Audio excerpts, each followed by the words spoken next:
Hello, everyone. My name is Graham Besselou, and today I'll be hosting a discussion on bioethical abolitionism.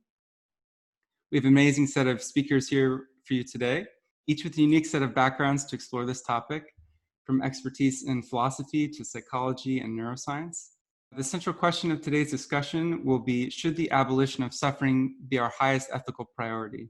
We'll explore this question from a variety of critical perspectives, and hopefully in so doing, achieve a deeper understanding and nuance in this topic. So thanks for tuning in, and let's introduce our speakers. So first we have Brock Bastian. Brock is a professor in the School of Psychological Sciences at the University of Melbourne. He's trained as a social psychologist, and his research broadly focuses on the topics of ethics and well-being. His book, The Other Side of Happiness, draws on psychology and neuroscience research to make the case that pain, difficulty, and risk are necessary to achieve happiness. Anders Sandberg is a senior research fellow at the Future of Humanity Institute at Oxford University. He has a background in computer science, neuroscience, and medical engineering. He obtained his PhD in computational neuroscience from Stockholm University. He's working on a book, Grand Futures, exploring long-term future scenarios for civilization, including not just what's physically possible, but the many potentials for flourishing and self-actualization. Thank you for having me here. Magnus Vinding is an author exploring a range of topics in philosophy, from free will to epistemology, but his main focus is ethics and moral philosophy. He's written on veganism, speciesism, and effective altruism. His latest work, Suffering-Focused Ethics, is a philosophical defense and examination of ethical arguments focused on reducing suffering. David Pearce is a philosopher and transhumanist. He's the author of The Hedonistic Imperative and Can Biotechnology Abolish Suffering? His work argues for the abolition of suffering, and in particular, explores how biotechnology could reduce suffering and improve flourishing for all sentience. He believes veganism and shutting down factory farms to be integral to the abolitionist project. Andres Emilsson is the director of research at the Qualia Research Institute. He holds a master's in computational psychology from Stanford. His work at QRI ranges from algorithm design to psychedelic theory to neurotechnology development to mapping and studying the computational properties of consciousness. And his work is strongly influenced by Pearce's writing on abolitionism. So, thank you everyone for joining. That's quite a rich set of backgrounds, so I'm excited for the talk. Let's just start with the motion, should the abolition of suffering be our highest ethical priority? Yeah, I mean, perhaps I can start by saying something about the question itself. You know, that's kind of a very philosophical thing to do, to start out in that way, because I think it's worth distinguishing two quite different questions. And one question is whether the abolition of suffering is desirable in some ideal sense, you know, if we keep everything else equal. And that's, of course, a question that's going to depend on one's values. But I think it's a question that most value systems can actually answer yes to that question, that if we keep other things equal, then yeah, the complete abolition of suffering is desirable. But then quite a different question is whether the abolition of suffering is the main thing to push for with our marginal resources at this point, in order to create the best outcome relative to one's values. And I think that's a rather different question. And it's also a question that is quite a lot more non-obvious. I think there is, so even if your highest priority is to reduce suffering, there are some reasons to be skeptical. And I think it's ultimately the more interesting question. But yeah, I'm curious to hear what the other people here on this panel think about. I mean, it's a good breakdown what Magnus just said, and I would perhaps, kind of like put it out as whether this should be like a terminal or instrumental goal. I mean, I guess like the framework that I'll bring here is that of a Valence Realism, and that is that, you know, every given experience actually objectively has a valence score, and that is basically how pleasant or unpleasant the experience is. Of course, there's a lot of detail. You know, experiences can be mixed. You can have a mixture of pleasure and pain. and neutral sensations, with Valence Realism, it becomes plausible to argue that there is, in a sense, these axes of objective value that is potentially amenable to be studied scientifically. And in that sense, like whether we should abolish suffering or not may ultimately not be just a matter of opinion, but we may actually ground it in science as, okay, there's this one property that is the highest correlated with what we consider to be valuable. So I'll just leave it at that for the time being. The point I'd like to make is that one can support phasing out the biology of suffering, and this needn't be even one's core value. It's possible to support the abolitionist project and think that it's possible to have other values as well. And when one does talk about abolishing suffering, it's worth stressing that this includes abolishing any sense of disappointment. Now, I mean, a knee-jerk response for some people, if they hear your a negative utilitarian, is, wouldn't it just be simplest to eradicate all life? That would eradicate all suffering. But no, what negative utilitarians want to do is eradicate even the slightest hint of disappointment. Now, there's nothing new about abolitionist bioethics. Conventionally, one dates them to perhaps Gautama Buddha, but throughout history, many people have thought, yes, it would be wonderful to create a world without suffering, all kinds of religious and utopian schemes. But what is different today is that it's possible to sketch out in a fair bit of detail how it would actually be technically possible to get rid of the biology of suffering and replace it by information-sensitive gradients of well-being.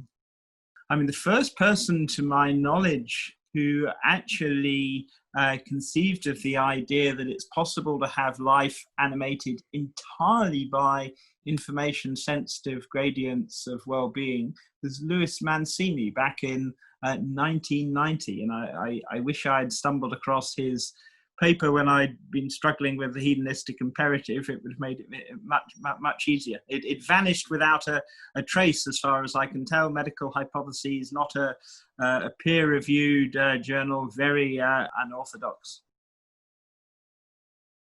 I think, I mean, it's interesting, the sort of points of agreement. I mean, when we talk about factory farmers or something like that, I find myself in agreement that we should abolish that kind of suffering. And I also find myself quite agreeing with, the sort of utilitarian types of thinking as well. And right now we're in Melbourne, we're sort of foregoing a lot of individual rights in order to try and solve a collective problem. And I think the utilitarian approach to that is very important. You've got to give up a bit in order to achieve a greater collective goal, greater utility. So I certainly find myself agreeing with all of that. Maybe it's just a lack of imagination on my part, maybe, but I just find myself thinking about what I know of psychology and human psychology and finding the idea of pursuing purely hedonistic ends as somehow it's not only missing something in terms of what we value and losing value in that sense, but also I mean, I just have questions about its probability or its possibility and what other things you'd need to re-engineer in order to achieve that and to still have the kind of functionality that we have at the moment. So maybe, at the grand end of things, I think, yeah, let's abolish suffering. I agree entirely with that. At the lower end of the spectrum, I wonder whether that's really what we want to do or not. And maybe I sort of feel like there is some value in there. So I'm very solidly confused about the question, actually. On one hand, obviously, less suffering seems to be better. And more happiness seems to be better. But there might be other values that really matter. And the more I read value theory, the more confused I get. So it could very well be that we are kind of missing something very fundamental here. To some extent, since I take a very evolutionary perspective, why do we have suffering and pleasure? Well, I would argue, it's kind of instrumentally useful for evolution to generate them. Then it's just that it's phenomenologically matters quite a lot to us whether we are in pain or not. So the question is, can you function in this world without having systems like that? And I think that is something one can make a case for. But it might be some forms of functioning that actually do require something like suffering. Another doubt I have is maybe there are other things like suffering that we don't experience, but that could exist for other kind of beings, whether they're animals or aliens or machines. So there could be a whole alphabet of suffering-like and the pleasure-like states that's possible to achieve as life and intelligence spread through the universe. And we want, of course, to be rather careful about getting the bad ones, but we also don't know even what this space is. So in many ways, I think the current debate is a good starting point, because I think there might very well, billions of years hence, be similar debates. Should we have state X really? I mean, all us quantum intelligences totally have that, and it's kind of annoying. But is it really ethically bad that we have so much of it? Those ancient classical biological philosophers would say it's bad, but we don't think so. However, those hyperquantum intelligences, they're all telling us this is a super bad thing, and we're making the universe much worse by having this state. So going back to Earth, I think the practical problem of reducing suffering is also useful because it tells us something very important about how do we function, where do we get value in our own brains, and then that mysterious link to the value we experience, and the even more mysterious value we have talking about in morality. I'm going to make a bold statement. As far as I can tell, for reasons we simply do not understand, the pleasure-pain axis discloses the world's inbuilt metric of value and disvalue, many complications. Now, Anders raises the possibility that there could be perhaps more than one axis of value and disvalue. But if such alternative conceptions of value and disvalue exist, presumably there would need to be some kind of meta-axis of value to regulate trade-offs. And here I'm very skeptical. No one has ever worked anything out.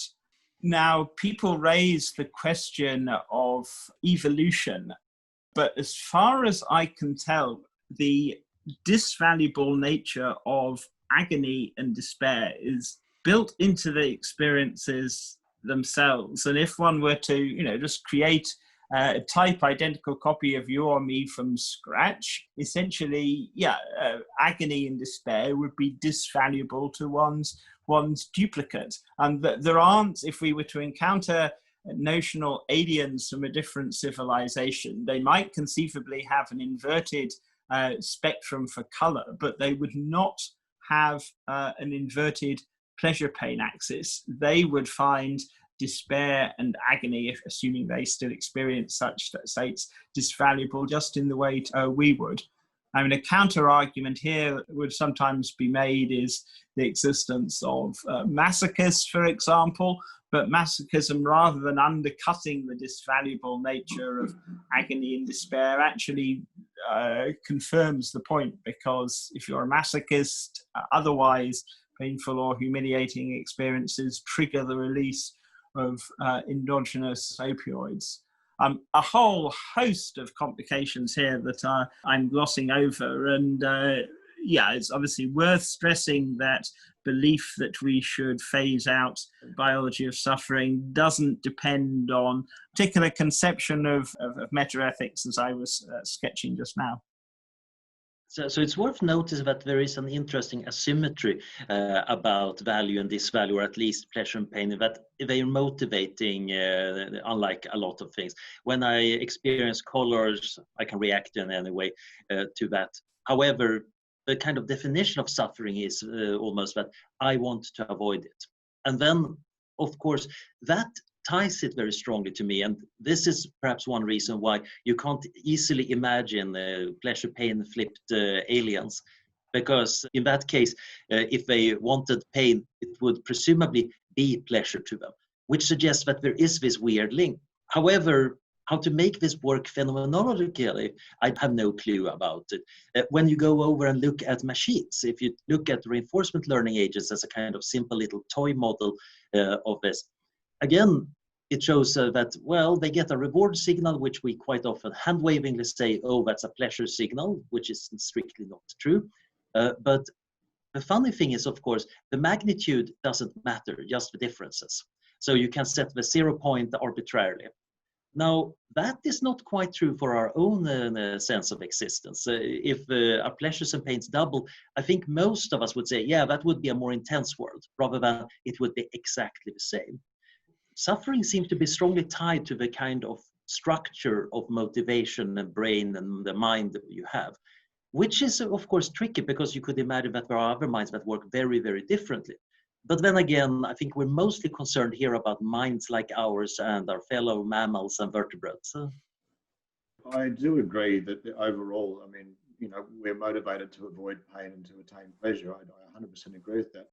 But I mean, one of the things we know in psychology is this notion of mixed emotional experiences and how important and powerful they are. And whilst, and I guess it depends on your definition and how you want to sort of, you know, equate what the enjoyment of a mixed emotional experience is that pleasure, or did you need the pain in that mixed emotional experience in order to create that pleasure? And I guess we seem to sort of seek out some of these, as you say, David, some sort of masochistic tendencies in everyday living. It doesn't, you know, like, but this notion of benign masochism, which is not about, you know, anything sort of abnormal. It's just everyday living of getting some value from effort, difficulty, adversity, challenge, all of these sorts of things that seem to be valuable to us, which also seem to me to necessitate something to push against, something to offset something else. And whilst the overall equation might be more pleasure, to achieve that, there seems to be the need of some mixture in there, and you can't just keep going further up the spectrum and still find that. I mean, first of all, yeah, definitely to Brock's credit, I mean, I would maybe mention Chesterton's fence, which is like, when you don't know what something is doing, you may not want to mess with it. And, you know, in the case of something like extreme suffering, like, okay, obviously, let's get rid of it, you know, cluster headaches, kidney stones, factory farms, like pretty clear-cut case. It doesn't really help with, you know, sense of meaning or anything of the sort. You know, okay, let's get rid of it. But yeah, in terms of like mixed emotions, I could see the case. I would definitely argue that mixed emotions themselves do come out as like either on the whole being positive or negative. And in that sense, you could still be, in a sense, in a fully positive state of mind that contains shades of, you know, negative emotions. And I would be totally fine with that. I would actually consider that kind of accomplishing the abolitionist project in maybe a weak form. And maybe you could think of it as the strong form being you also get rid of all of the shades of negative valence, you know, no matter how weak. But I'm actually kind of okay with having like mixed experiences as long as they come out positive in the end. I think like there's definitely a lot more to cover, but like I think like the one concept I would maybe like kind of like share with you guys would be a term actually coming from David Pearce, which is the tyranny of the intentional object. And of course, like intentional here is in the philosophy sense of the aboutness of experience. And it seems to me, I mean, a lot of people who meditate a lot or even kind of like introspect a lot, they can come to realize that there's this illusion that we're pursuing intentional content, that we're pursuing like situations or that your experience is about something, you know, feeling that, hey, I graduated from college and like that itself has kind of a meaning, and the meaning seems to be integral to the sense of well-being. But then if you kind of decompose the experience very carefully, you will realize that the intentional content is really a trigger. And the trigger then gives rise to a sense of well-being, this positive valence that is, in a sense, like more diffuse and global as part of your experience rather than, you know, localized in this semantic node. And I think like this can be experimentally verified with things such as taking an opioid antagonist. I mean, if you take an opioid antagonist before your graduation day, you know, it doesn't matter how meaningful it is. It's just not going to be very pleasant. You're not going to remember it as, you know, a very good day. And in that sense, I think this is, yeah, very amenable to empirical investigation. I think another important distinction that hasn't been drawn clearly yet here is that between, we can talk about the intrinsic disvalue of a state of suffering, which is one issue, and David argued that, well, it's plausibly universally disvaluable to experience suffering. It's almost by definition what we mean, as Anders argued, by suffering. But then there's also the quite separate question of the potential instrumental value of suffering. So, and I think this is perhaps more, or it might be a big part of what Brock is getting at, that perhaps we need suffering in order to, for example, realize like its ethical importance and to fully appreciate that. And I think there's some evidence to support that, actually. So, for example, there are some studies that suggest that people who have experienced more trauma in their lives, they tend to actually be more empathetic in the judgments that they make. And so I think this is a case where it's worth being a bit careful, perhaps, and also try to really look hard at the evidence, because as Brock says, that we don't necessarily understand these things all that well, and it's worth being quite prudent about what we do and how we handle these things. There is also this weird spectrum of happinesses. So traditional philosophers have kind of neatly distinguished between, well, those low pleasures of good food and a bit of chocolate and sex, and those higher things like philosophy and the meaningful work. But of course, it's actually a spectrum, and you use the lower pleasures to build the higher ones. When a child gets a pat on the head from their mother because they have solved a math problem well, they're getting a kind of simple primary social reward. But we also internalize that into building a reward system that, oh, doing well in school is nice. At first, it might be just instrumental. But then, out of habit, you build up the ability to actually enjoy solving problems. And before you know it, you're going to be doing math even if your mother disapproves. In fact, you might be a teenage rebellious mathematician and saying that I'm going to solve problems no matter what.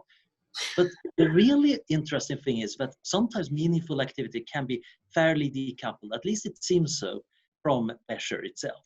There are many people who struggle endlessly to do what they think is meaningful. Indeed, they are suffering quite a lot when they're not working on it. And even when they're working on it, they might not enjoy it that much, but they still need to do it. From a hedonistic perspective, it looks almost like if they're getting some pleasure out of it, it's a very weird kind of pleasure. And this is also one reason I'm kind of uncertain whether pleasure itself is a value, because it seems like you can motivate meaningful activity in ways that seems fairly pleasure independent. It's just that we would, of course, wish these people who work on meaningful things to also be happy while doing it. That would be actually a flourishing life. Even the Greek philosopher would say, yeah, being a grumpy philosopher is worse than being a happy philosopher. And I do think that deep down, evolution has actually given us an interesting system which we don't understand even from a cybernetic or a phenomenological or philosophical standpoint for bootstrapping higher forms of meaning, achievement, and indeed eudaimonic pleasures. So the question is, could one take that, abstract it, and then run it further to get what's eudaimonia plus plus? A lot of the things that we consider as kind of high pleasures are in a sense built up of lower ones. And, you know, there's some psychologists that argue that, like, for example, what a mood is actually a strategy for dealing with a combination of pleasant and unpleasant sensations and kind of these emotions as well. You know, like they're actually made up of like underlying more simple qualities. I mean, I think one thing I would mention is that we can, in a sense, like, have the cake and eat it too, if we kind of have this twin track of, you know, getting rid of suffering while at the same time exploring the state space of consciousness. And I think like a lot of these kind of like high quality, high valence, and, you know, maybe high meaning states of consciousness that right now we get through kind of these hacks of, you know, graduating college or you know, something like that. You know, they're kind of like actually out there, like hyper expressed in some regions of the state space of consciousness. And I mean, I do take very seriously this idea that there's actually something like the pleasure scale is actually a logarithmic scale, that like it's small increments that we care about a lot in our daily life are really pale in comparison to what's actually out there hidden in the state space of consciousness. And kind of north stars that I consider as, you know, very important as kind of like putting the standard for what ultra high sense of well-being might be. I would mention three things, which is jhana meditation, which is these very advanced states of concentration. You know, people describe them as extraordinarily blissful. Second one is temporal lobe epilepsy. Dostoevsky very famously said that he would trade 10 years of his life for just a few seconds of the pre-epileptic state. This is a well-known phenomena. And then third is this particular psychedelic, which is an outlier among psychedelics, which is called 5-MeO-DMT. People call it the God molecule, which is really kind of like an outlier when it comes to like amount of consciousness, just the intensity of consciousness, and also the intensity of valence. I mean, people talk about merging with the Godhead and, you know, super extreme sense of well-being. Yeah, and I would suspect those states actually contain a whole lot of eudaimonia. It's just in a super expressed fashion. I mean, can I ask a question about this? Because I mean, I think there's a distinction here between whether or not we're alleviating other people's suffering and whether or not we're alleviating our own. And I think there's a great deal of meaning and purpose and ethical engagement to be gained from thinking about how we can alleviate other people's suffering. I think it's, you know, probably for me, it starts to wear a little thin when I'm kind of thinking too much about whether or not I've hitting my peak personal gradient of hedonia. For me, that starts to become a little hollow, and maybe that's where I agree and then I disagree. In some ways, I agree that alleviating other people's suffering is a really valuable, purposeful and meaningful pursuit. But then maybe when it comes to thinking a lot about my own, it seems to change. It seems to have a different kind of purpose or sense to it.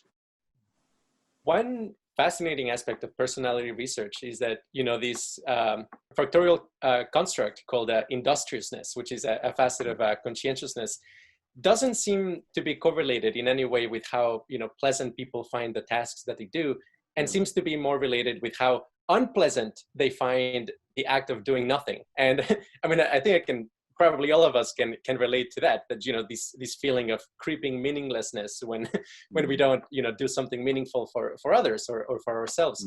I guess like the stock kind of approach that, I mean, definitely me and I think David Pierce and probably Magnus, I'm not, maybe you guys as well, is, you know, really kind of a focus on like philosophy of personal identity. There is a rational reason to care about every sentient being, because in some sense, they are you. Oh, actually, I think like Magnus even wrote an entire book advocating for veganism on kind of like that vein.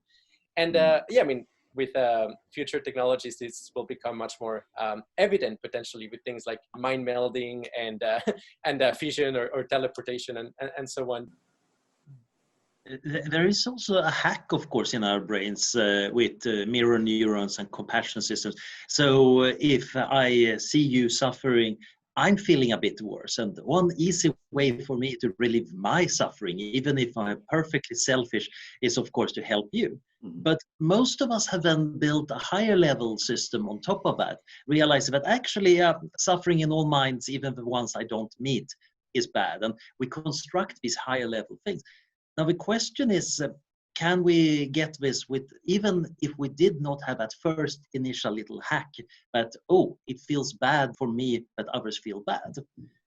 I think that is an interesting problem. It might be that suffering could be educational. So one interesting aspect of this is Olaf Stapledon's Last and First Men, this great transhuman novel written in the 1930s, where the final human species, billions of years in the future, among their maturation period, they go off to a continent and essentially recreate civilizations. They spend a few thousand years growing up, essentially doing stuff, fighting wars, falling in love, essentially reiterating human history. We would say this is a bit like the sandbox where the kids are playing, except that they are playing at civilization. They have all the heartbreak and the suffering and all that stuff. And then they grow up and join actual society, which probably doesn't contain that much suffering, but it kind of was a useful way of bootstrapping to get a sense of what's this world about. Now, we might argue maybe one could do this in a pleasant way. It's a bit like some people thinking that playgrounds should be very safe and kids should never harm themselves, and others thinking that no, actually a bit of risk is really essential here. But that bootstrapping process is interesting because it might very well be that we need only a pinch of suffering in order to bootstrap it. And once that's done, you want to take away that scaffolding as early as possible. Do the raw feels of suffering or any experience below hedonic zero play a computationally indispensable role? I mean, yes, one can point to them playing a useful role, but is it irreplaceable? Another point I want to make is this connection between meaning and happiness. I would actually suggest that the connection is very intimate indeed, and that by creating a world of super happiness, one will also be creating a world of super meaning and significance. Obviously, I'm not talking about meaning in any transcendental sense, but purely as an empirical fact of the matter, that people who are extremely happy, and certainly people who are euphorically manic, find everything hyper meaningful. And if one looks at these kind of pathological cases of extreme mania, you get delusions of grandeur, you get theomania, this tremendous sense of significance. Now, it can be induced by drugs too. And conversely, tragically, one of the worst things about so many forms of suffering is their sheer emptiness and meaninglessness, which shades off into to nihilistic despair.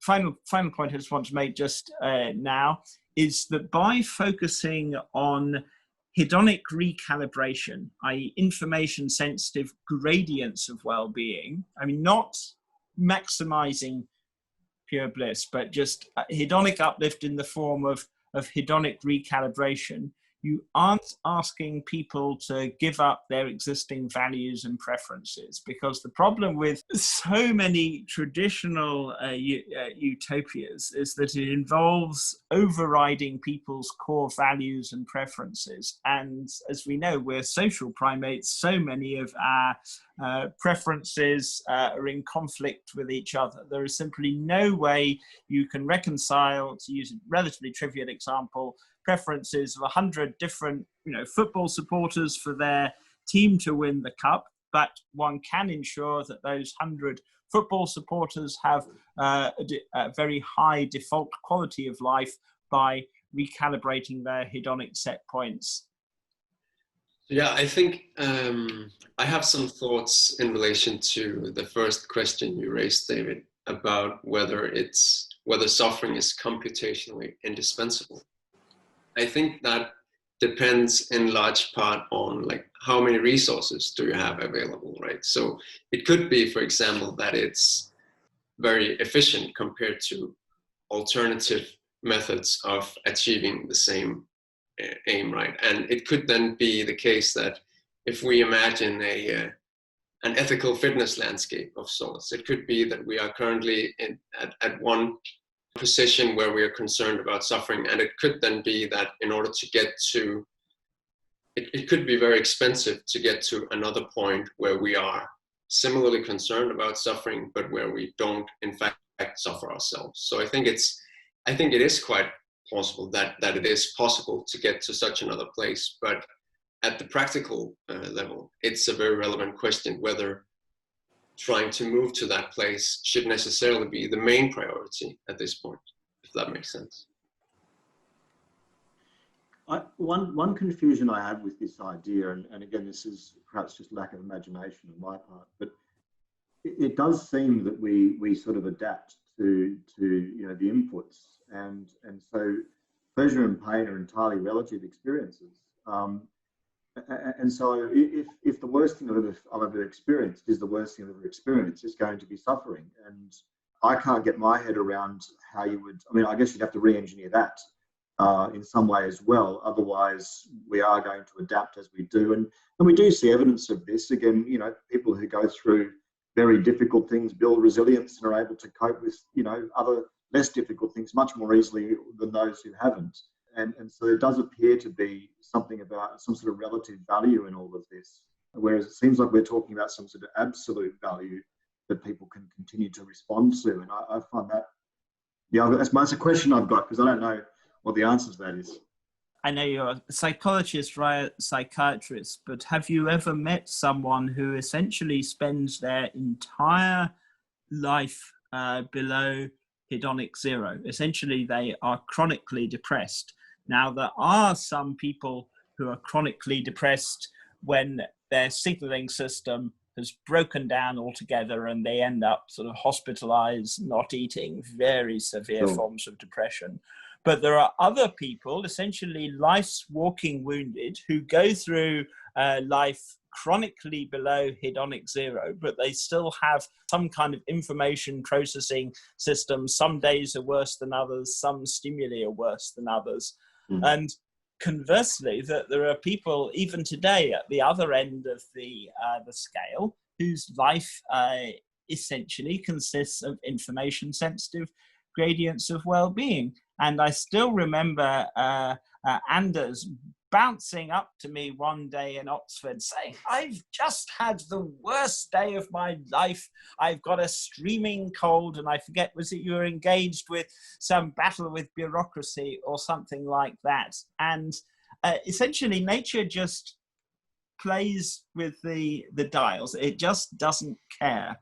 And sure, if one has got temperamentally an extremely high hedonic set point by Darwinian standards, one doesn't go around telling people, hello, I've got a ridiculously high hedonic set point. It's just the way things are. As we actually are starting to tease out more about the basis of hedonic tone, hedonic set points, we now actually have the opportunity to start manipulating and controlling them. There's been a very interesting development. This is on a more practical note rather than some of the more philosophical discussions we've been having. In general, I talk a lot about, essentially all prospective parents should have access to pre-implantation genetic screening, counseling, and soon CRISPR genome editing. But what about existing people? But a very interesting discovery earlier this year by the Luxembourg Institute of Health seems that hedonic tone, hedonic set points are very much bound up, sadly, with the opioid system. And we all know, sadly, that opioids are not, or rather they can't be used as effective treatments of anxiety disorders, depression, stress, enormous problems, because what taking an exogenous opioid does, it kicks into gear the negative feedback mechanisms of the CNS, tolerance, all kinds of problems there. This problem might seem insuperable, but researchers have actually discovered a new opioid receptor in the CNS, the ACKR3 receptor, which sequestrates natural endogenous opioids. And this is quite an important, potentially very important discovery, because I mean they've already developed a novel molecule that blocks this receptor, which raises endogenous levels of opioids, and possibly something like this combined with a selective kappa antagonist. Kappa is the nasty opioid receptor. If you raise people's natural endogenous levels of opioids, you raise hedonic tone. And I mean, the main therapeutic relevance of this is going to be helping chronic pain patients, people suffering from depression. But in principle, there doesn't seem any reason why it can't be used for the nominally well population. Now, this is extremely premature. The history of psychopharmacology is littered with false dawns. Yeah, what about abuse potential? What about safety?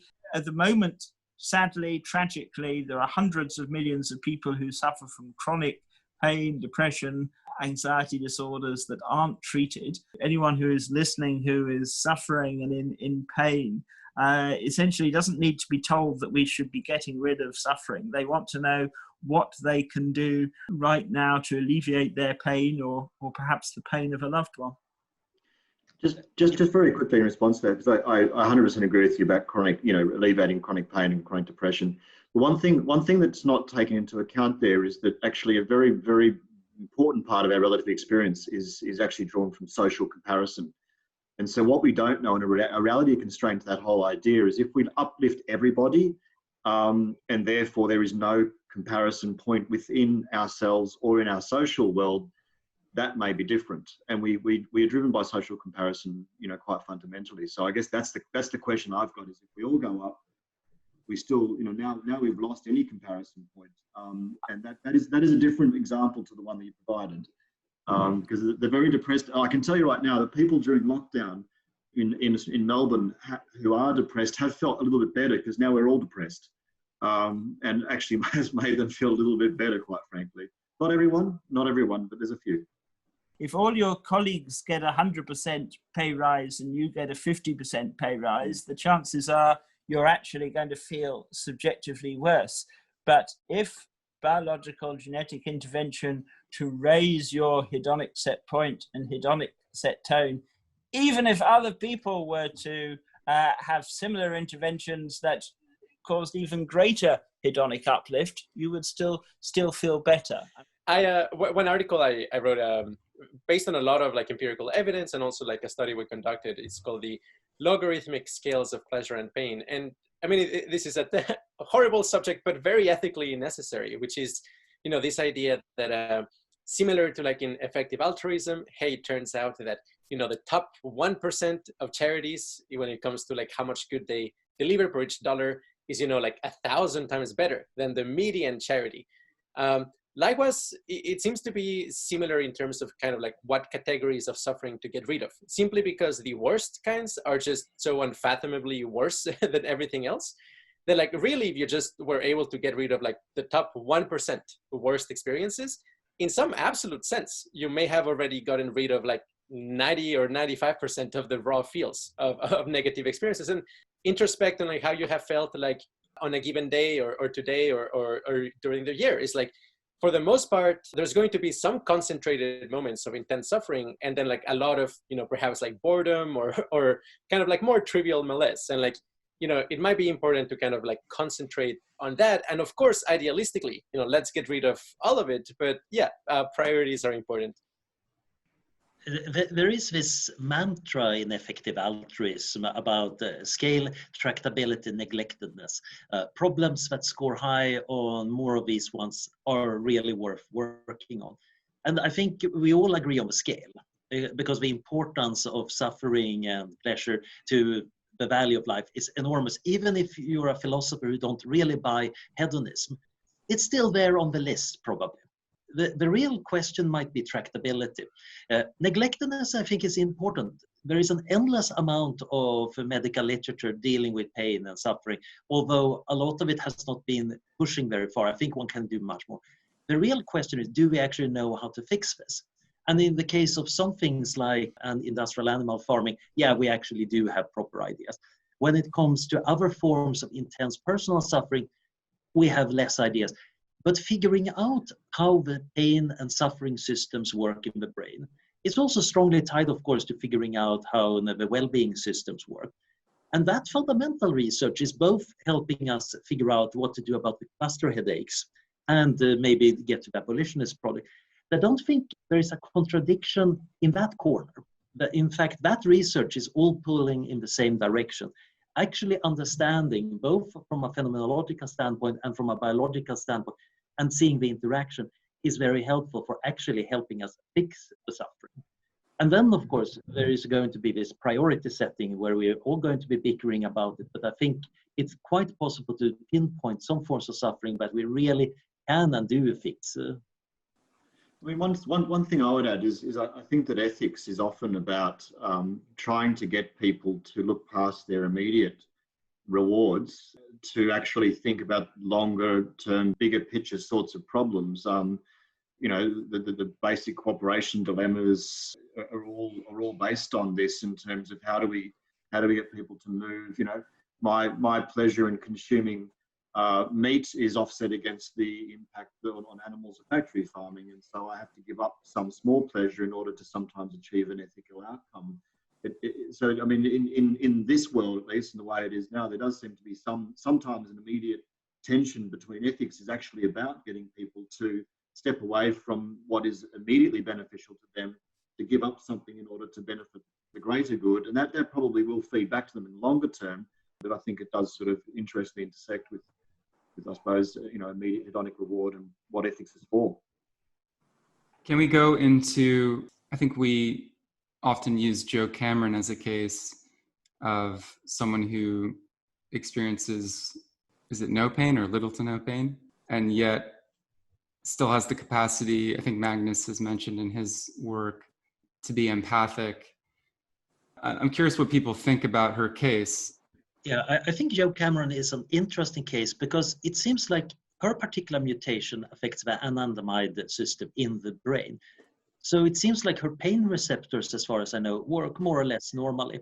It's just that the way she processes the pain is much more happy. And she seemed to be having a good life, even though she does hurt herself, but she can still feel. The people who actually fail to feel pain have a bit harder time actually functioning as kids. That doesn't seem to be a very good experience for them. It's worth noticing that they can kind of still suffer. It's just that they can't suffer from pain. And they're also worse at taking care of their own bodies. So Jo Cameron, she does try to take care of her own body well enough and can enjoy that. There are also extreme cases where people have pain as symbolia. So they feel pain, but they don't care about it. And they also don't take care to protect the bodies. Again, that fails very much in actual life. But there are interesting cases where the affective part of pain is reduced. So yes, you stub your toe and you feel where it is, but you don't feel that bad about it. I'm not in that kind of pain world. My pain system works pretty well. However, my mind is indeed, I got a high hedonic set point, which means that typically, yeah, I'm in pain and then it stops and I'm immediately happy. Many other people tend to ruminate much more about their suffering and things that went bad. I kind of noticed that there's probably a genetic part to my happiness because on my father's side in the family, everybody's either very gloomy or very happy. And the gloomy people are going around kind of stuck on things that went wrong in the past, and they're making themselves miserable by thinking about it. While us cheerful Sandbergs, well, we're mostly thinking about things that went well. And I think that tells us something important. You also need the right mental habit. Jo Cameron seems to have, by accident or the conscious design, adopted useful mental habits. It's not enough that you have the right mutations in your receptors. For example, the mu opioid receptors, there is one variation that seems to make social belonging much more intense, but also you suffer much more when you're apart from people. And it turns out that it has somewhat paradoxical effects on behavior because typically people adapt to that through the mental thinking about belonging and the relationships. So this is, of course, the tricky part in any fixing project. It's not enough to fix the genes. That's a bit like fixing a few words in a long novel. You don't change the meaning of a novel by changing 50 words, even though there might be fairly crucial ones. But if you change a few sentences or a few critical plot points, now the meaning of a novel can actually change. And that's, of course, what we do on a psychological level. So I do think Jo Cameron is a wonderful example that, yeah, there are some changes that seem to be pretty beneficial and not too dangerous, at least in a safe environment. It would probably not have worked if in our ancestral environment in the caves to have that kind of low pain sensitivity. But living in a modern civilized country, you're safe enough. So we might also want to get a world of abundance and safety because that's the only way of actually ensuring that there is very few reasons to feel pain. In our theory of valence, which is this symmetry theory of valence, this idea that like literally harmony in the brain accounts for positive valence, whereas dissonance accounts for negative valence, there will be like naturally many ways of, in a sense, like canceling out dissonance. Absolute, top of the line would be to actually add an inverted signal to it and, actually just completely get rid of it. But, in practice, that might be very hard. And I could highlight just two different strategies. Just adding white noise will make the harshness go down. And in a sense, you can think of adding white noise as kind of impairing the overall signal mechanisms throughout the nervous system. Once I hurt my leg, I remember taking ibuprofen and just noticing how the pain actually stopped propagating. And it could still be locally there, but it just kind of like didn't have these ripples throughout the rest of the nervous system. And I would call that kind of like the noise strategy, which can be useful, but it has a ceiling in the sense that maximum noise is actually neutral valence, and we think that that's actually what's going on with SSRIs. They're like SSRIs are actually adding noise to your nervous system, and in that sense is blunting everything. Whereas, yeah, something like opioids or even like euphoric drugs, they're actively adding consonant and harmonious patterns that can, in a sense, distract you from the unpleasant ones. It's kind of like adding these, orchestral music very loud in addition to maybe a little bit of dissonance over here. It's completely enveloping and distracting. You don't care about the dissonance anymore.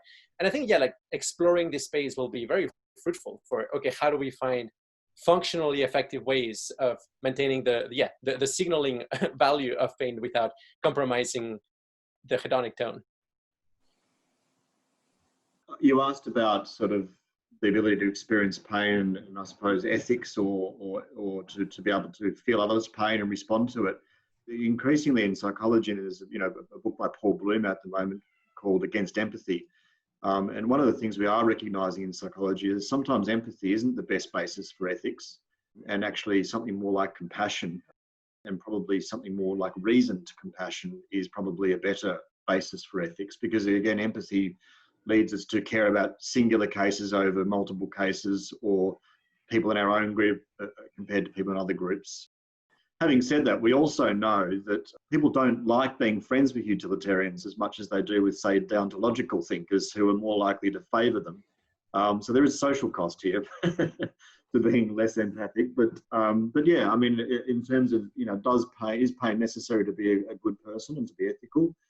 Maybe to some degree. I don't think that maybe having nothing would be helpful, but certainly, we don't want to rely on it either. And when we do, if we rely on that empathy, then it seems to derail us a little bit sometimes.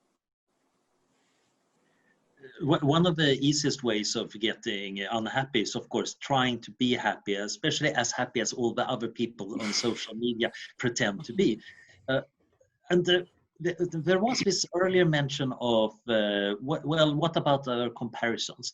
And I do think that our actual experience of pleasure and pain is personal and independent of what others are seeing. But when we interpret that, and that interpretation is really social. If I don't have words for my pain, I have real trouble. Indeed, this is when you see small children who scrub their knees or have a tummy ache. They have a real problem because we can't accurately communicate, and their fumbling parents are certainly trying to help but don't know where to go. You can see how much it frustrates the kid. And the same thing is, of course, true for many of us. We don't have good terminology to express our words. We might not have the cultural norms to do that. And then, of course, we also tell ourselves that various things will make us happy. And one of the scariest papers I ever read was a review on how good we are at identifying what actually makes us happy. And the scary part was, of course, most people tested were not particularly good at figuring out what would actually make them happy when it happened. And even when they knew, they were fairly bad at doing it. For me, that was a frightening thought because I always had hoped at least we know what we're doing. But many of us don't. And then we lean on others. And when we're getting told by the ads that successful, happy people are drinking this brand of coffee, many of us fall for that. And then we don't feel as happy, and then we feel unhappy because we're a failure. And of course, we could say, yeah, just teach the kids media studies and get them to see past that. But there is this tricky part that our big frontal lobes, our constant interpretation of the world, is, of course, one of the most efficient ways of making us happy or unhappy by reinterpreting the raw feels. And getting good at using brains is not easy. That takes a lot of training. That's not just getting the right receptor levels up. I mean, I would just agree totally with Anders in terms of us adding a level, and sometimes we might even call it secondary disturbance, where people actually most of their depression is actually being depressed about being depressed rather than being depressed in the first place. But I would also say I think our understanding of even things like physical pain, the boundary there isn't quite so clear, I think. I mean, the gate control theory of pain really does suggest that it's fundamentally a psychological experience, and that's our interpretation of it. I mean, there are those inputs coming in that broadly broadly our experience of it tends to actually be fundamentally psychological. And so we can add to it, and we can detract from it, but I'm not too sure what that raw quality is beyond that. And if there is really a raw quality, it doesn't have some level of interpretation going on, even at that very early raw level as well. I mean, I definitely am in the camp of thinking that the raw sensation of pain actually has like inherent structural properties. I mean, I think this is actually accessible to introspection. Like if you have like physical pain, you can notice, these like pinching or like buzzing or chaotic quality. In some sense, a lot of like, physical pain can be understood as kind of chaotic states of neural networks, which in our account, it's a way of producing dissonance. Now, this whole idea of, let's invent a whole set of vocabulary to talk very, there's like a lot of like types of depression or types of anxiety. It's very hard to talk about them. But, if we have kind of like a mathematical account of valence, I think it's going to be possible to talk about it just as we can describe kind of like a piece of music with very advanced musical terminology. It's like, oh, it's a seventh interaction between a fifth and the third of these two instruments. And I think like something like that, we will get to the point where like, we can understand that. Now, one point about kind of like the power of interpretation on kind of like changing those raw fields, it's got to work somehow mechanistically on some level. And of course, like frontal lobes inhibiting the networks, that's one possibility. Also, in some sense, like top-down harmony, that like if you're instantiating a very harmonious state of mind, you can entrain the lower level networks to actually also become harmonious. And I think that accounts for quite a bit of it. And, in some sense, you're not getting rid of the tyranny of pleasure and pain. It's just a different type of it, a different way of modulating it.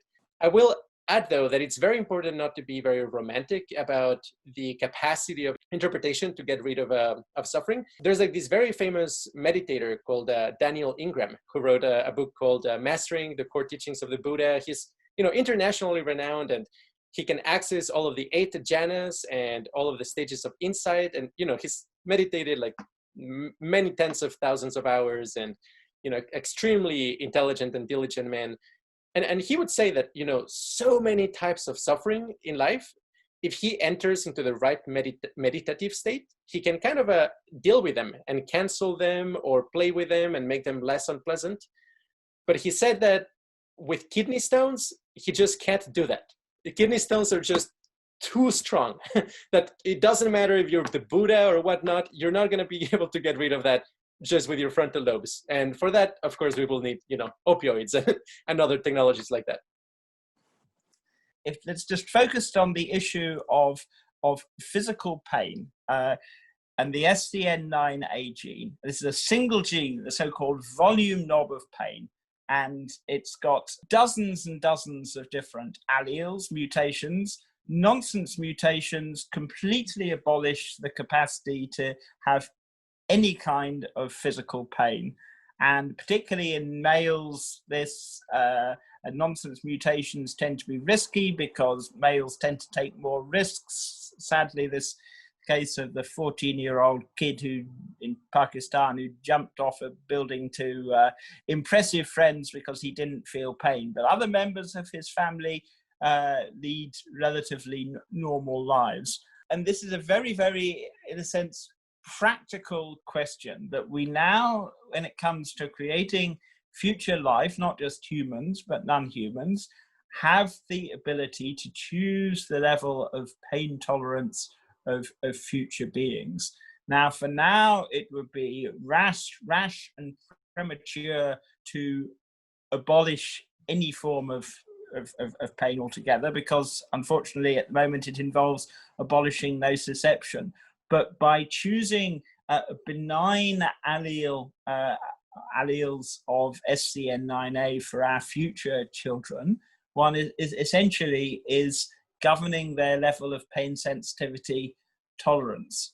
But essentially, this is practical ethics. It's not just philosophers philosophizing. I would hope that the World Health Organization will live up to its responsibilities as set out in its founding constitution: good health, complete physical, mental, social well-being, essentially humans and non-human animals protected from these unspeakable states of ghastliness. I want to mention that, I mean, this whole idea of kind of anti-tolerance drugs is really, really fertile and like definitely massively neglected in psychopharmacology. You know, there's so much research on, can we get just another SSRI that just, you know, a couple of, you know, atoms changed and like does essentially the same thing, you know, massive amounts of resources invested in that. Whereas, you know, we could actually be systematically exploring drugs that in a sense prevent the development of tolerance for other substances. And there are definitely already proofs of concept. I mean, there is, I mean, maybe the most powerful one is called ibogaine, which is profoundly psychedelic. And I mean, it's used for like treating like severe opioid addiction. What most people don't know is that you don't need to take a full dose to get the benefits. You could actually microdose on it and just take it every other day. And over like the course of like a month or so, a person who's taking like 40 milligrams of morphine to deal with their pain can reduce the dose to 2 milligrams and still get the same effects, the same pain reduction effects. So, you know, that's a very powerful proof of concept that something like this already exists. And I'll just kind of like, there's a laundry list of these, but I would just mention like this proglumide, which was discovered in the 60s and also is an anti-tolerance for opioids. And an interesting principle is with the ultra low dose naltrexone, because naltrexone is an opioid antagonist, where it turns out if you take it at extremely low doses, I mean like hundreds of times lower than the active dose, it kickstarts kind of the upregulation of opioid receptors. So it kind of like, it's an inverted adaptation. And in that sense, it has that effect without the negative effect of taking a full dose of an opioid antagonist. Anyway, these are just proofs of concept. We have really not started kind of like any research program on these, but honestly, if I were to put my bank on something as like being the most likely candidate in the near future for reducing suffering massively, it would be anti-tolerance drugs. I mean, I guess, yeah, look, my comment is probably just the sort of, you know, the questions that exist. So how do other systems that scaffold off those, you know, of our pain work now? Are we less motivated? Do we learn lessons less easily? Do we feel more numb? Does this also somehow affect our ability to experience pleasure? I mean, we know that sometimes numbing, you know, taking medication for pain can also reduce, basically narrow our hedonic bandwidths. So that's the sort of questions I would have, and I don't really know what the answers to those are.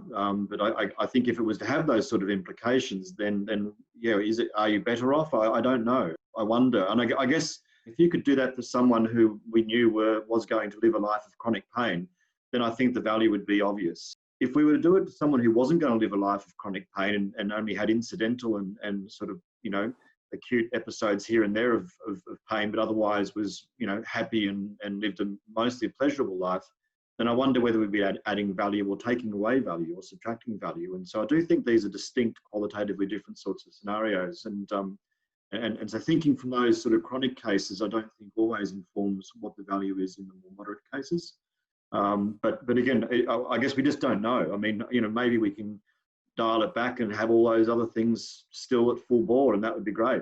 I would like to move into a discussion on if we are genuinely concerned about suffering. I think from the largest scale, taking into consideration wild vertebrates and invertebrates and potentially AI, I mean, we're talking about massive numbers of beings.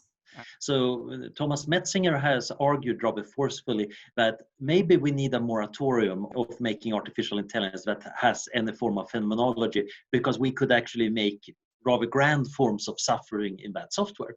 Now, whether software can suffer is, of course, really a debatable question. I think David and Thomas would, for example, disagree fairly profoundly with them. But it is an interesting thing that when we construct robots and other systems, especially ones based directly on biology, like if I take a neural network from an animal and recreate it in a computer, we might actually have to be careful that we do not create software suffering. It might, of course, turn out in the long run that either software just isn't experiencing anything. So we could do a lot of animal testing on the virtual models and everything is fine. But it might equally well, and this is personally what I think, since I'm a functionalist, but actually software can suffer. So we better be careful how we design it. Qualia Research Institute is super concerned about actually having a good model of consciousness, because it will potentially answer all of these questions, like actually tell, okay, under what conditions that a system actually become conscious. Now, I mean, I do have some tentative ideas about it. I mean, of course, I'm waiting for the full theory to actually, commit to it.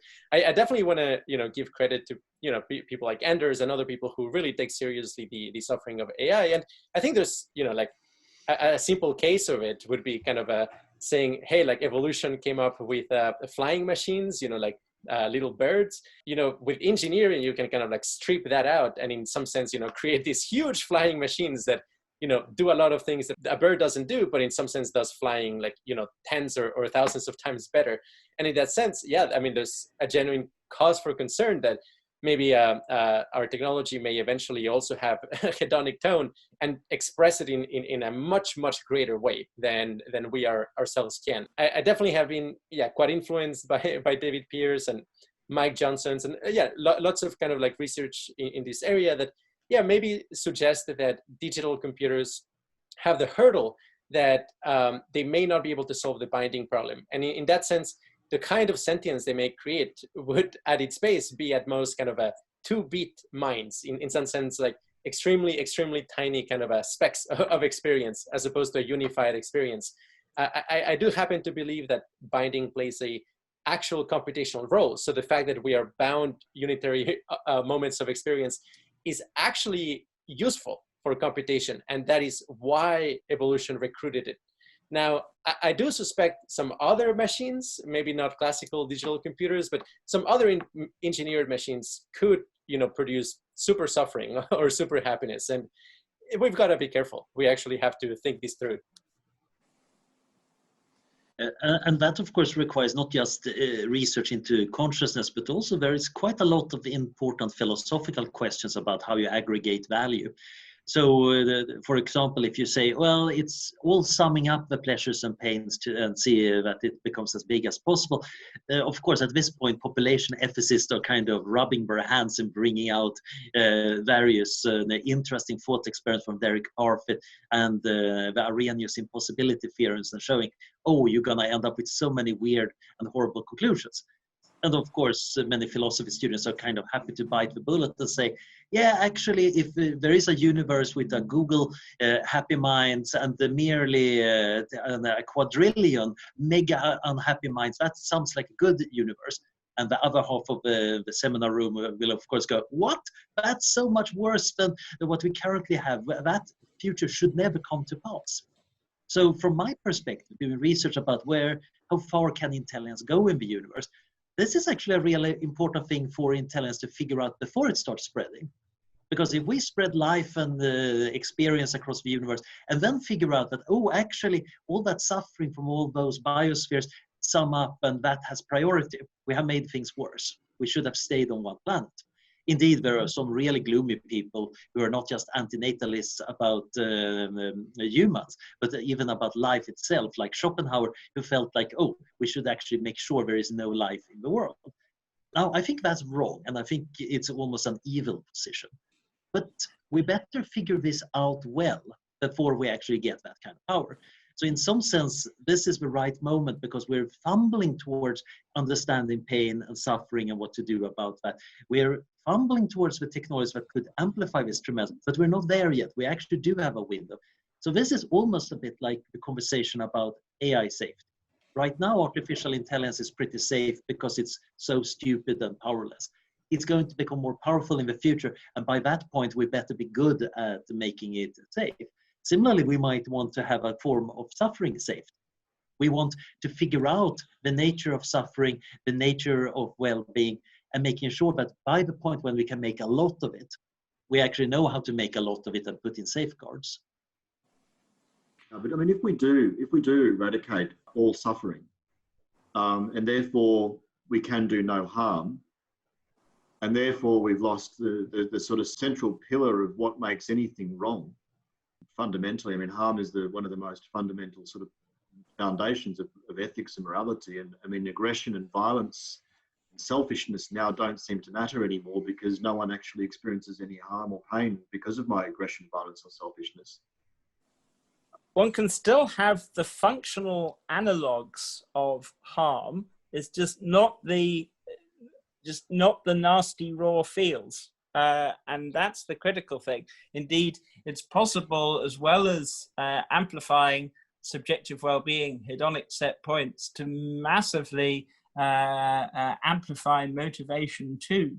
And I mean, this is okay, it's only an anecdote, but I find it quite telling that the people I know who are most concerned with the field of existential risk actually have got extremely high hedonic set points. They are life lovers.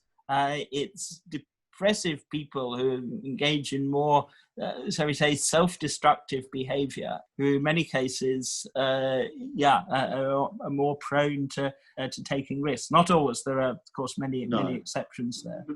But I guess my point wasn't about people, like our own personal experience of pain, but rather our recognition of the pain that our actions create in others. And if my selfishness, denies someone something, but they don't actually care anymore because they don't experience any pain because of it, or any real hedonic setback in any kind of way at all.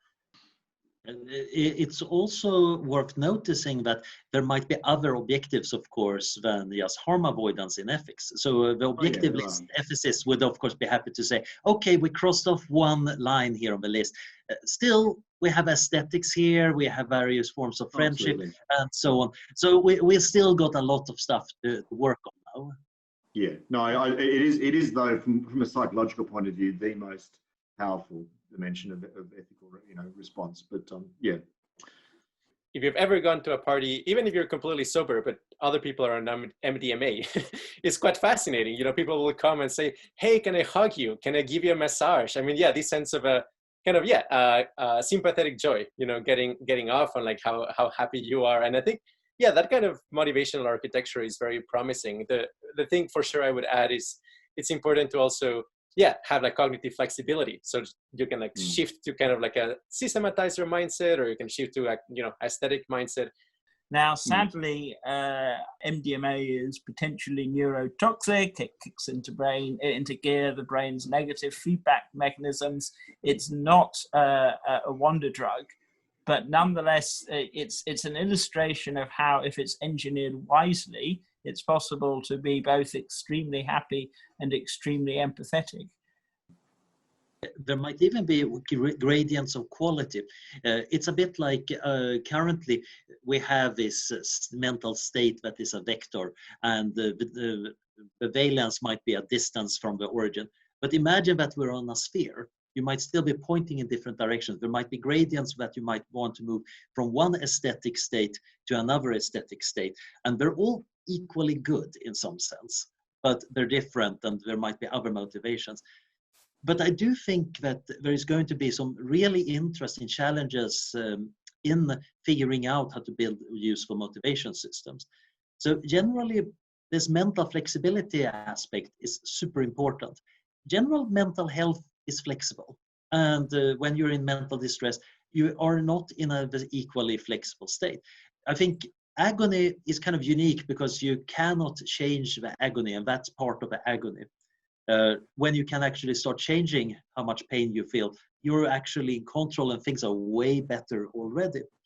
So making things optional, that's a first step, except that we can, of course, make us very unhappy by then getting a lot of choices and not knowing which ones are the right ones, which then generate a form of mental suffering or at least confusion.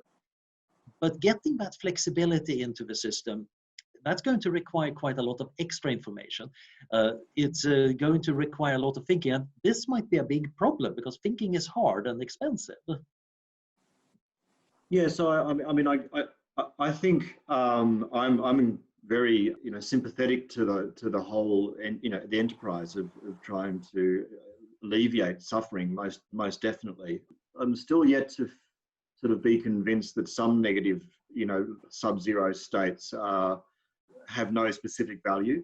And furthermore, I think I'm yet to feel convinced that if there was no relative kind of comparison point, that we wouldn't end up back in that 70 to 100 would still eventually, if we're all in that space, end up feeling a bit like, -10 to +10 at some point anyway. But again, that may be just a lack of imagination on my part. How we overcome some of those other sorts of systems that we have, like adaptation, which we know is quite a powerful human system, and whether or not, we can still maintain some of those motivational states, those learning states, whether the imperative to do good is as strong at trying to avoid 70 as opposed to avoiding -10. I would suggest that without the relative comparison to -10, maybe 70 is just as bad as -10, but when there's the comparison there to -10, 70 doesn't matter anymore. I'm not going to go and alleviate the pain of a millionaire because I know there are other people with worse pain, so I'm going to focus on that instead. So I guess that still for me is the question is, if we move all of this up, do we end up back in the same point over a period of time because we all adapt to it and we forget what the comparison was, or do we actually stay there? Do we actually remain in this new hedonic set point, which is better and maintains all of those other scaffolded human processes and high level things like ethics and morality and whatnot as well? So that's probably where I am when I'm left. Well, thank you, Brock. Thanks for joining. I know it's been a bit long, but I hope it's been enjoyable and stimulating.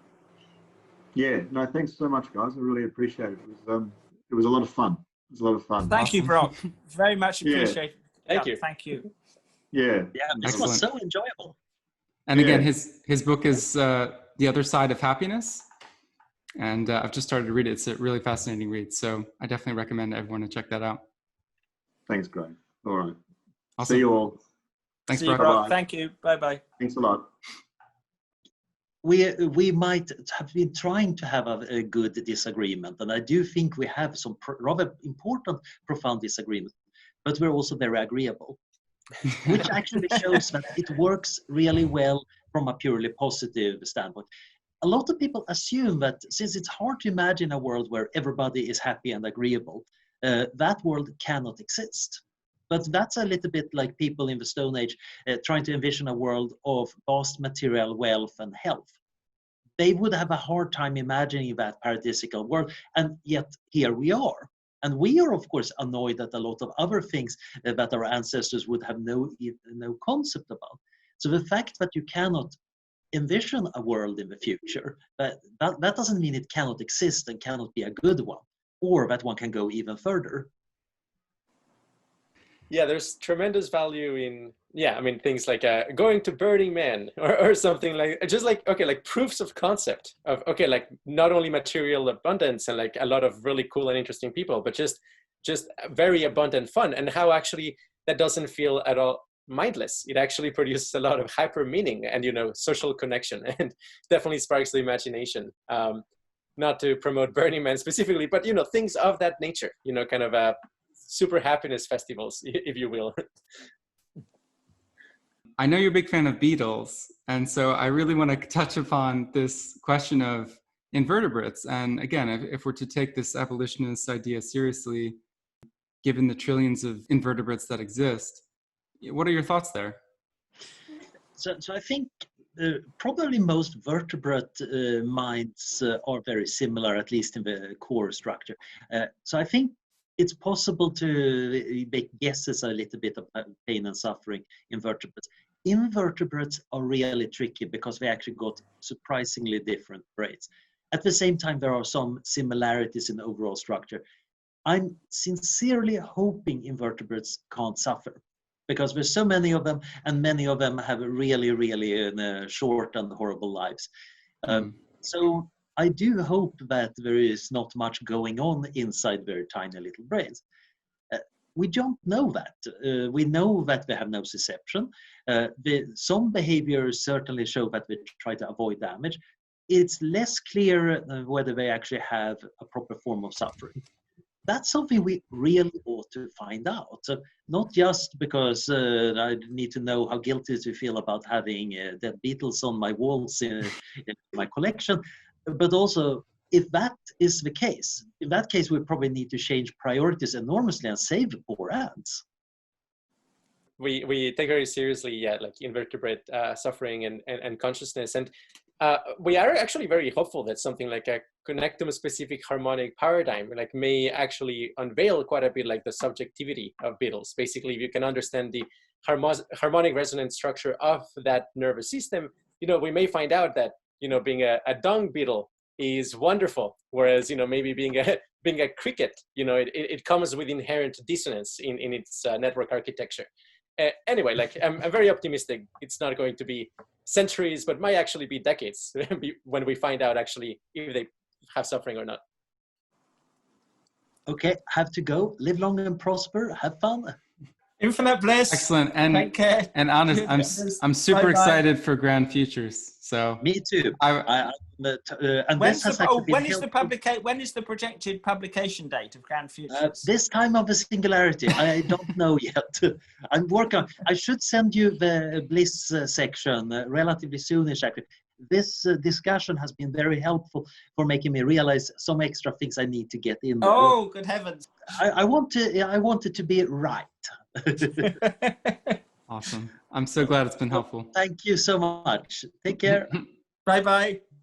David, asked of like whether, suffering has like any computationally indispensable property. And I mean, I completely agree that like within humans and maybe non-human animals more broadly, I do think it's like very feasible to, in a sense, like drastically increase the hedonic set point without really like losing out on like key computations, especially if you have kind of a intelligent prosthesis. I don't think that's going to be a huge problem. Thank you so much, guys. Really enjoyed it. And have a wonderful rest of the day. If we are trying to reduce suffering, what would we be doing at the, like, for example, empirically, which policies then seem promising? And that's partly, you could propose some tentative answers, but perhaps the main point would be that you outline a process of sorts, right? A new way of trying to approach politics where it's a lot less dogmatic, but it's more about, you are more open-minded, both at the level of like ethical arguments. We should try to engage more in such discussions, but then also at the empirical level. It would be good if we approached it more like scientists, right? Which policies should we adopt? And so I think that's, in a sense, it's very idealistic, but it's also something that it could still have a positive effect on the margin, that you could try to push some people more in this direction, including when it comes to taking suffering more seriously in the realm of politics.